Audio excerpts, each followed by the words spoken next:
Hello everyone, today I'll show you how to change the language in Librarian. Let's begin by opening the options menu. From here, select language. Here you can change the language, of course.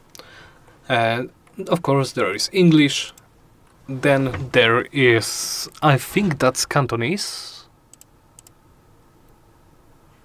Right.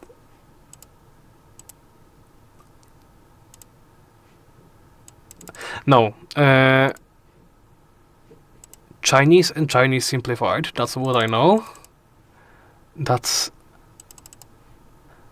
Right, I will make a mistake. I think that's Japanese and that's Cantonese. Anyway, of course, once you make your changes, you pick a language pack, hit apply, then hit OK. This will save the changes. Then simply hit cancel.